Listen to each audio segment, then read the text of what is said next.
Another seat in the Sweet 16 filled, and it's an underdog. Short at that, but Clemson playing some of the most comprehensive hoop we've seen all tournament, taking down the Baylor Bears and in turn earning a seat in that Sweet 16 opposite Arizona. This does mark the fourth ACC program to make it to the Sweet 16. Second weekend action coming your way for large swaths of the conference. And it was large swaths of this game dominated by the Tigers, led by as many as 15. Now that lead was cut to 2. Jacoby Walter, a pair of free throws standing at the line to try and tie this game late for the Baylor Bears. Both go begging, and it's sealed at the other charity stripe by Clemson, 72-64. The Tigers playing on.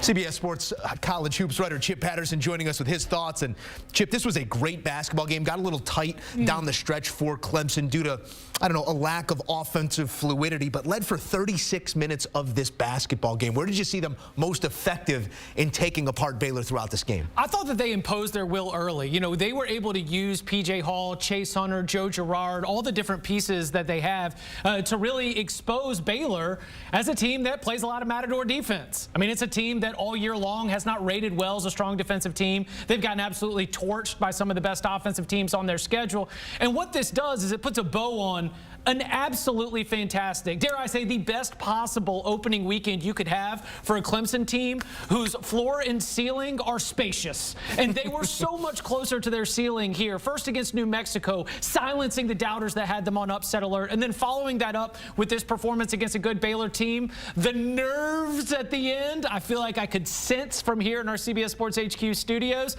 But that is from unfamiliarity. This is not a Clemson team that regularly gets to the Sweet 16. And so they did everything right, and at the very end almost let it slip away, but still were able to come up with the plays they needed. Credit Brad Brownell's Tigers. They're on to the second weekend of the tournament. Those nerves, that experience, it all pays off in spades as you move forward. We'll get to that matchup in a moment with Arizona, but more to be said here because a year over from first four out to Sweet 16 and, you know, tasting this rarefied air alongside some of their ACC counterparts. But Clemson, you said it while we were watching this game. The broadcast said it. Twitter's been screaming it.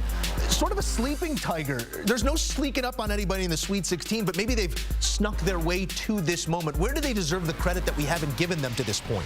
I think that it is a fair assessment of the Clemson Tigers. They lost to Boston College. You know, like they took losses in conference. They took some bad losses in ACC play. They did great work in the non-con in the early part of the season, and that was able to build the resume that was allowed for them to land, you know, this kind of seed, a 6th seed in the NCAA tournament. But when you saw those inconsistencies, they became a very difficult team to trust. And so we didn't know what we were going to get. And this is just them being able to tap into understanding the moment, focusing on executing their offense. That has been the real change for Clemson in recent years. You always thought about Brad Brownell, you know, he had a very good defensive team, you know, and then they would be good enough offensively. They are very, very dangerous. And I thought it was a big part of their success against Baylor. And moving forward, when you look at this region, the West region, so far, bucket getters are going to be there in Los Angeles. Clemson can hang right with them. And Clemson was a bucket shy, shooting at 50% from the field, and this one efficient in the way that they take down Baylor. And I think there's maybe something to be said about Baylor here because I don't know if you draw a through line, but each of the last 3 seasons since the national title has come to a close in the round of 32. Do you draw a through line anywhere there to their current ceiling that we've seen the last couple years? I've got to say this is an anomaly to me because it's an anomaly to what this team was all season.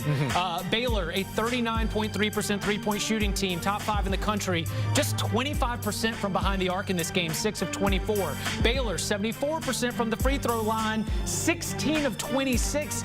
You've got a close game like this, you add up those points. Joe, a season average shooting performance from the Baylor Bears would have had them winning this game. And so whether it is Jacoby Walter, an 82% free throw shooter, bricking both of those free throws that could have tied the game, but I think it was just all 40 minutes. So many open threes did not go down. This was not characteristic of what we saw offensively. Now, defensively, like I said, Baylor was not very good this season, but offensively, just the worst time to have one of your most poor shooting performances of the entire season. Yeah, one wrong step, one wrong shot, and season comes to a close as it does here for the Baylor Bears. The season is rolling on for not just Clemson, but for 3 other ACC teams. I know in Selection Sunday we sit here, we make a big deal about the number of teams from each conference, but to own a quarter of the Sweet 16 says what about the conference this season? It's not the first time they've done that, so what I would say is this is what the ACC does. I understand if your analysis of a conference in college basketball has to be based on, your rating or the metrics over the course of the regular season, but for a lot of the college basketball consuming public, it is what you do in the NCAA tournament. That, again, may be unfair, but it is how we talk about teams. And the ACC, whether it is Miami, going all the way to the Final Four from being outside of the top 4 seeds, North Carolina as an 8 seed going all the way to the national championship game, this is a league that regularly has teams exceed their seed line expectation.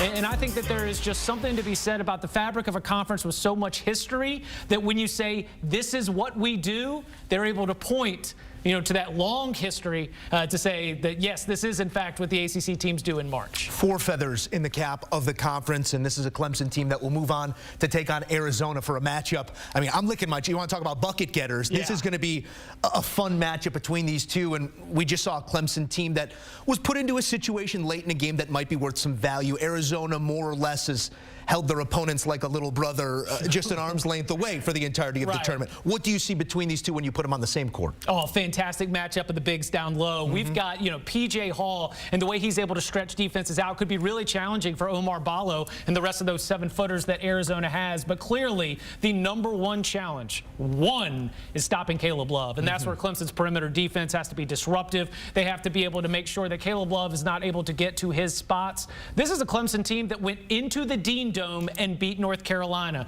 They went into Cameron Indoor Stadium and almost won, but Arizona does have a win in Cameron Indoor Stadium. So I know that the Clemson Tigers have gone against the best in the country and been unafraid. Clemson will be unafraid of Arizona, but I do think in terms of offensive ceiling, Arizona's is just a little bit higher, and that's where I think Clemson needs to learn from what they did to help make Baylor, another good offensive team, uncomfortable. Apply that also to the Wildcats. Give yourself a chance to make it to the Elite 8. They take advantage of a cold shooting night from Baylor. Can't count on the same from Arizona. We'll see how it all plays out. Chip Patterson, we appreciate the thoughts as always as the beat rolls on for Clemson with this win over a top 3 seeded team, their first in quite some time.